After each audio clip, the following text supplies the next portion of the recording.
Bedtime routine at my house is one of my favorites. This is my kiddo, Terry, right there holding the camera. I joked about it yesterday. What you don't notice are my hands right about here so that he didn't drop it. But I wanted to allow him the opportunity to do it. And bedtime routine with him is one of my favorites because I get to spend some quality time with him. And what's interesting is that he never says, "Hey, Daddy, tell me the facts. Can you tell me something about facts?" He says, "Dad, let's time for a story. Tell me a story." And that's pretty much what I try to help my kids do every day, is to tell a story. And it's my feeling that people won't necessarily believe you unless you tell them a story. And the way we tell stories is through the video camera. And so that's going to be my intention today, is to tell you a powerful story of one of my students and the story that he told through using a video camera. Now, I have a whole bunch I could bore you with. I could tell you the story of Abby, who took my class for credit as a sophomore.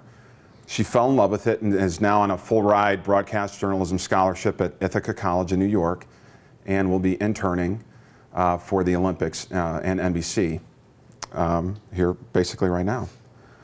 I could also tell you the story of Bee.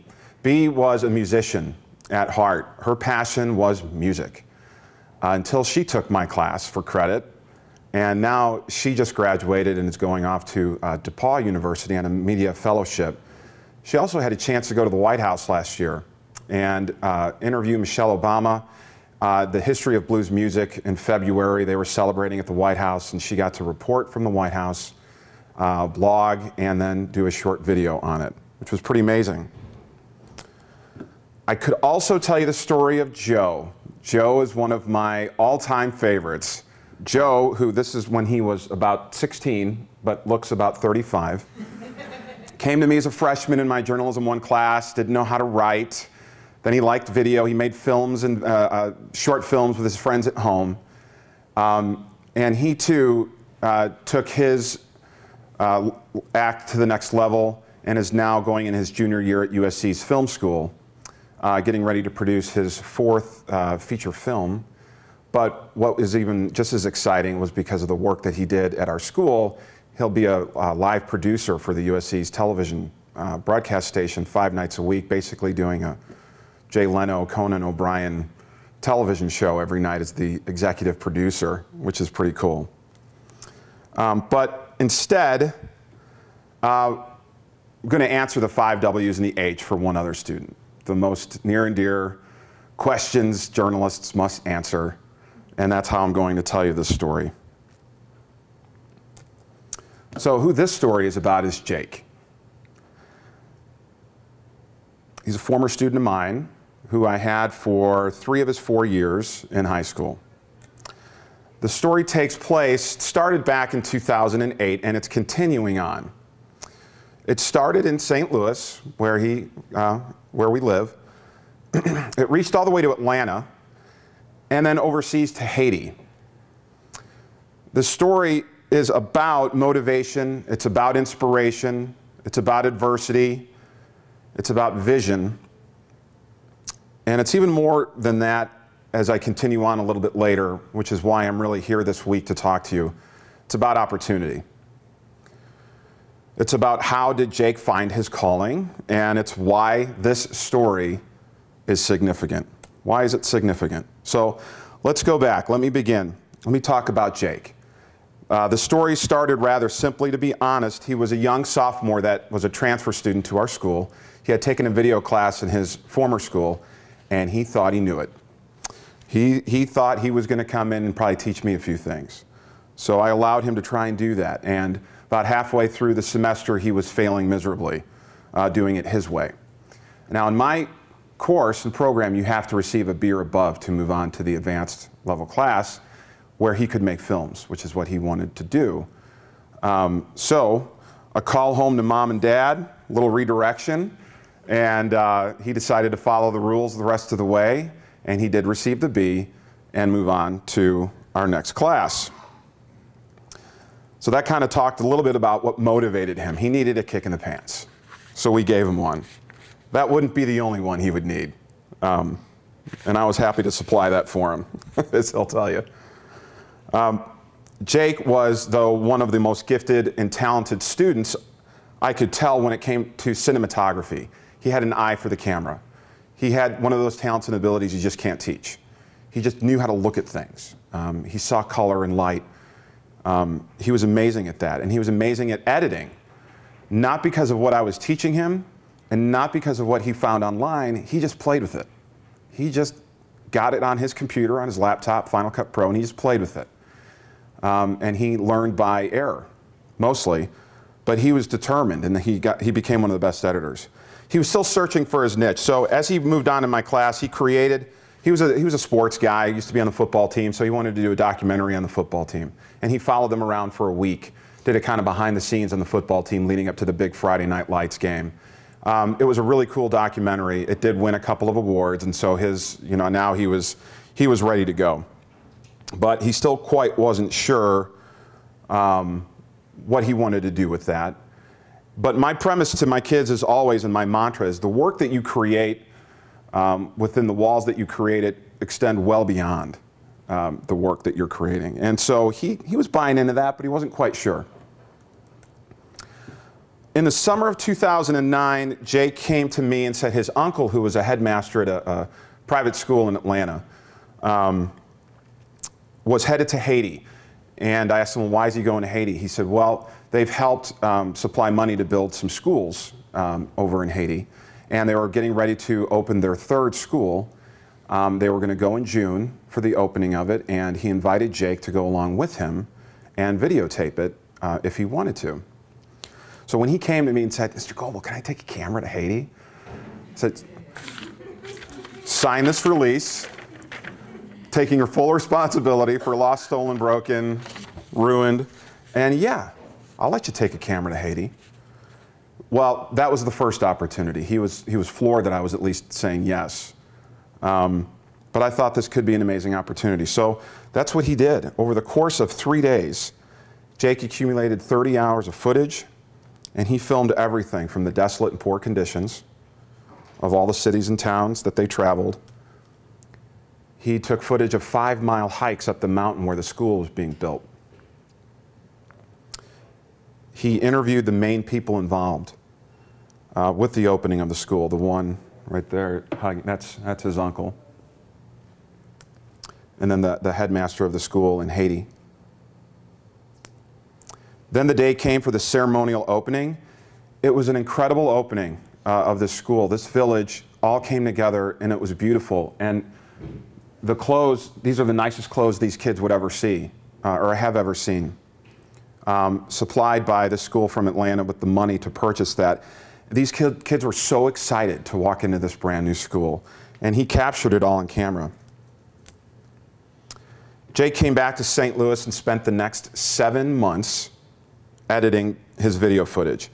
He was a man on a mission when it came to editing, but he had so much footage he just didn't know quite what to do with it. So each day after school, he'd ask me to stay in the lab and watch some of the things that he was doing, and we'd have conversations about what's the main storyline? What could he really accomplish with this? It was cool, very cool, the opening of the school and the excitement of the students, but he was having a hard time finding the storyline. There were many. What he did finally come up with, though, was a story he was going to call The Blessing of St. Marguerite. St. Marguerite was the name of the school and the parish.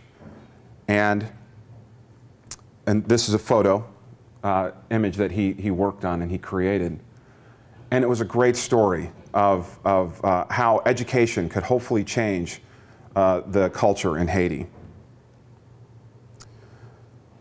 We also believed that our kids would hopefully find a way to relate to it. So we talked about maybe ways we could release it to our school, maybe in our theater. It was coming together really well, and we knew we'd probably send it to some film festivals. And this was right around December of 2009. We're still kind of bantering about what do we want to do with this, because he wanted to make it big, but he didn't quite know how to make it big, and I was trying to let him figure it out and muddle his way through. And this is kind of where we talk about adversity. Because on January 12, 2010 is when the major earthquake struck Haiti. And Jake came to me the next morning in school and said, have you seen the news? And I said, of course I have. I said, have you talked to your uncle? He said, yeah, they can't get in touch with anybody in the village, but they're working on it. And so he was shook, he was very shaken, and I told him, you know, well, sometimes in life, opportunity comes to us, for good or bad, when we least expect it, and so maybe there's something we can do with this. Maybe there's an opportunity once we kind of figure out what was going on. But the 7.0 magnitude earthquake that struck Haiti destroyed the school, killed, obviously, many innocent people, and many that lived in the village of St. Margaret. To this day, it's still pretty powerful for me as well. And at that point, I could tell that that was going to change Jake's life. I mean, we had a really pretty amazing talk once we found out what did actually happen to the village. So the first thing we decided to do, and this was his idea, was to change the ending, because the ending was very inspirational and powerful and celebratory. And that clearly was not true any longer. So he went online, he got some stock footage of, and government footage of President Obama talking about what had happened, and found some images that he could use, and he changed the ending of his film, which was visibly very tough for him. So I sat with him in the lab while he did that each day. But then we had a vision. And this was his vision. And I supported it, again, 100% by giving him the opportunity and jumping on board. Jake thought we could screen the film to our community and charge admission and send the funds to Haiti relief. So we solicited the help of our DECA to help promote it and work on the business side, partner with them. We had a French teacher who was from Haiti, had relatives in Haiti, who at this point still had not heard from her relatives either, but she helped and was on board. And we got the word out to the local press. And this is a poster he designed completely on his own. Again, no design experience, but he just had an eye for it, and he was determined to make it look, he was determined to make it pop so he could get people's attention, because he really wanted to help. I also decided to let our online video partner, SchoolTube.com, know what we were doing. And they graciously decided to simulcast Jake's film online at the same time that we were screening the film in the school theater, hoping that a national audience could hopefully bring in some money as well. They created a Haiti relief channel, and they screened it at the exact same time that we showed it to our community. This was so 1 week after the devastating earthquake, all of this came together. It came together very, very fast. More than 100 people came to our school theater. We eventually raised about $2,000 in donations that night. An additional $3,000 came in from people watching it on SchoolTube. And all three major news networks came to talk to Jake about his story and his experience.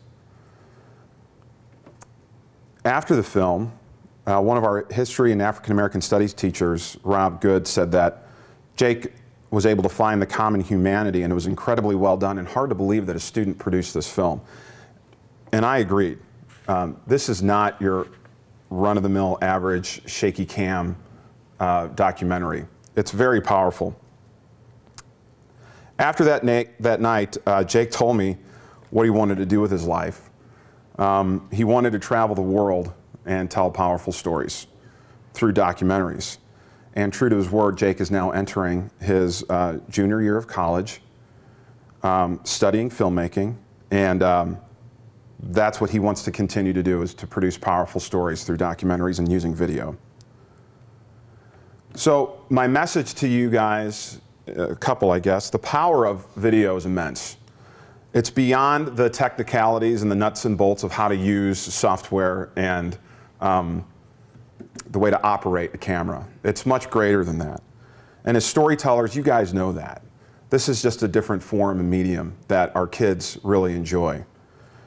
And communication through this powerful tool of video is it's as exciting and easy and accessible as it ever has been in our history.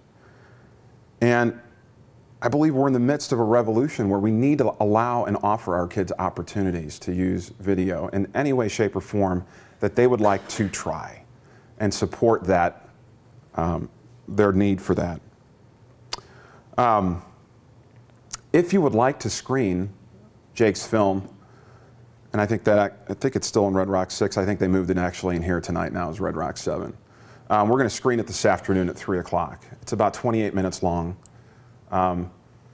If this story at all made sense to you or touched you, I'd highly recommend that you see it. I'm telling you, it's a powerful story, and knowing what happened it was a powerful story before the earthquake hit. And once the earthquake hit, it took on a life of its own. And still does. I mean, this obviously, I'm talking about it 2 years later, and probably will for the rest of my career. So if you'd like to see it, we're going to screen it. It's only about 28 minutes long. If you'd like to do a Q&A at all after it, I'd be glad to do it. And just to kind of hopefully tease it a little bit, here was the trailer that Jake created.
We are all human beings who desire to feel very connected.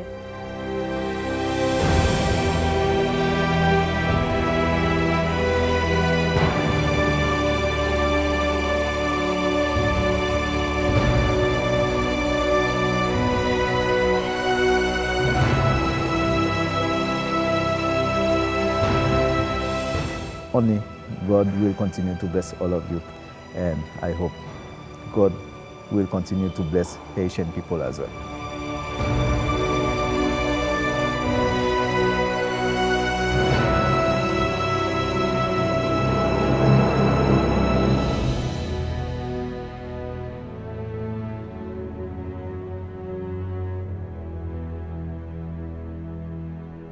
Thank you all for coming. I hope you see you this afternoon.